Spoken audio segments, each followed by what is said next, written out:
આગળ વાત જૂનાગઢની જૂનાગઢ નરસિંહ મહેતા સરોવરમાં બ્યુટિફિકેશન તેમજ અંદાજિત 2300 જેટલા વૃક્ષો વાવવામાં કરોડો રૂપિયાના ભ્રષ્ટાચારનો આક્ષેપ વિપક્ષ કોંગ્રેસ દ્વારા કરવામાં આવ્યો છે।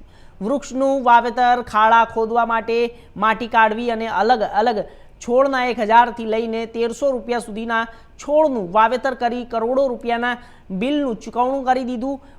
જ્યારે મિયાવાકી યોજનામાં સખી મંડળની બહેનોને વૃક્ષના વાવેતરમાં રોજગારી મળતી અને તેને બદલે તળાવમાં ફૂલ છોડ વાવવાનો કોન્ટ્રાક્ટ આપવામાં આવ્યો।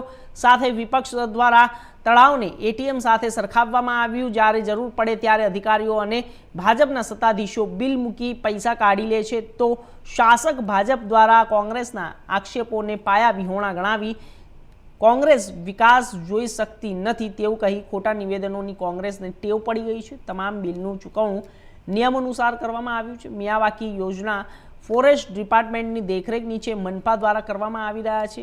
શહેરમાં તેમજ તળાવમાં કેટલા ફૂલ છોડ વૃક્ષોનું વાવેતર થયું છે એનું અમારી પાસે સંપૂર્ણ માહિતી છે।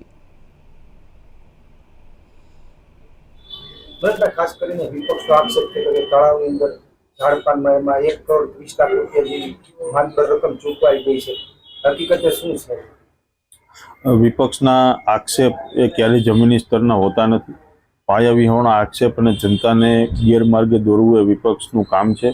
તળાવમાં જે કંઈ આપણે જોઈએ છીએ કે નરસિંહ મહેતા તળાવ એ કઈ પ્રકારનું સુંદર તળાવ જૂનાગઢને પણ એક નવું નજરાણું પ્રાપ્ત થયું। પ્રવાસીઓ પણ ખૂબ મોટી સંખ્યામાં નરસિંહ મહેતા તળાવમાં આવી રહ્યા છે।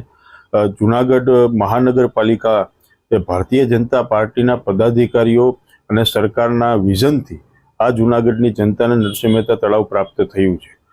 આના કારણે વિપક્ષને ક્યાંય પણ પેટમાં દુખાવો હશે અથવા તો જનતાને ગેરમાર્ગે દોરવા માટે આવા પાયા વિહોણા આક્ષેપો કરે છે। તળાવની જે કંઈ પણ કામગીરી કરવામાં આવી છે એ આર્કિટેક્ટ કન્સલ્ટન્ટના ડિઝાઇન મુજબ કરવામાં આવી છે।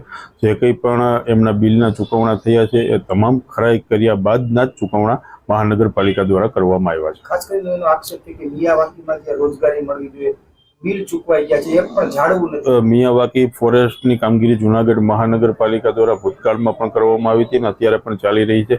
તેના આધારે કયા વિસ્તારમાં કેટલા ઝાડવા વાવ્યા છે તેની સંપૂર્ણ માહિતી અમે આપને પણ આપશું અને વિપક્ષને જ્યારે પણ જોતી હશે ત્યારે વિપક્ષને પણ માહિતી આપશું અને આપણે સ્થળ ઉપર જઈને પણ જોઈ શકીએ છીએ કે મિયાવાકીમાં કેટલા પ્રકારના વૃક્ષોની કામગીરી થઈ છે। તમે જે આક્ષેપ કરો છો તળાવ બાબત શું છે?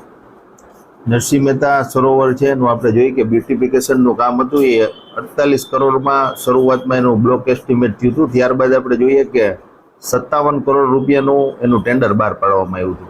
ત્યારબાદ આપણે જોઈએ કે એમાં સતત એસ્ટિમેટમાં વધારો થવા માંડ્યો અને 70 કરોડ રૂપિયા સુધી આનું એસ્ટિમેટ પહોંચાડવામાં આવ્યું। એકમાત્ર એનું કારણ છે કે આમાં મોટા પાયે માત્ર ને માત્ર ભ્રષ્ટાચાર કરવા માટે આ એસ્ટિમેટ હતું એ અવારનવાર વધારવામાં આવ્યું હતું। અને બીજી વસ્તુ આપણે જોઈએ કે આ જે તળાવ છે એનું જે કામ થવાનું હતું એમાં મોટાભાગના રિંગ રોડ હતા, એમાં પાર્કિંગ હતું, પરંતુ એ કોઈ વસ્તુ તો ત્યાં થઈ જ નહીં।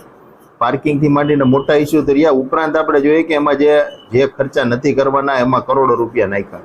એમાં એક જે હમણાં બિલ ચૂકવવામાં આવ્યું એમાં જે ફૂલ છોડ હોય છે જે અંદર ઝાડવાઓ આવેલા છે, એક ખાલી વૃક્ષના રોપાની કિંમત છે 1300 થી 1400 રૂપિયા, 800 રૂપિયા। એમ અલગ અલગ આપણે જોઈએ કે એવી રીતના એને ખાડા ખોદી અને એને વાવવા માટેના પણ 76 લાખ રૂપિયા છે।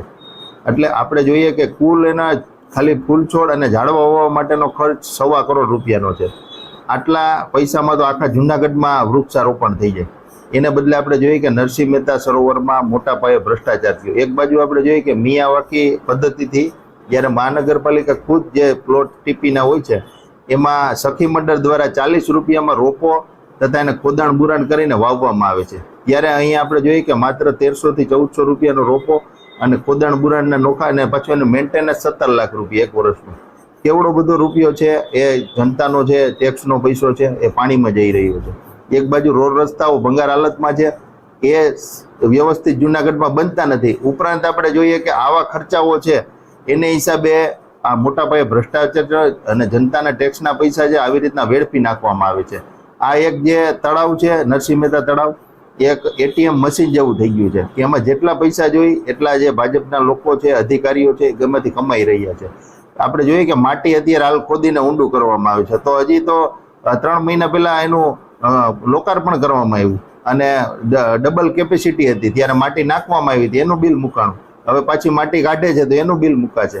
આવી રીતના આમાં અનેક આવા જે છે કૌભાંડો એ થઈ રહ્યા છે. એટલે આની ઊંચી તપાસ થાય. મુખ્યમંત્રી પણ આ બાબતે એક તપાસ કમિટી રચે ને આવડા બધા ખર્ચા કેમ ઉધારવામાં આવી રહ્યા છે.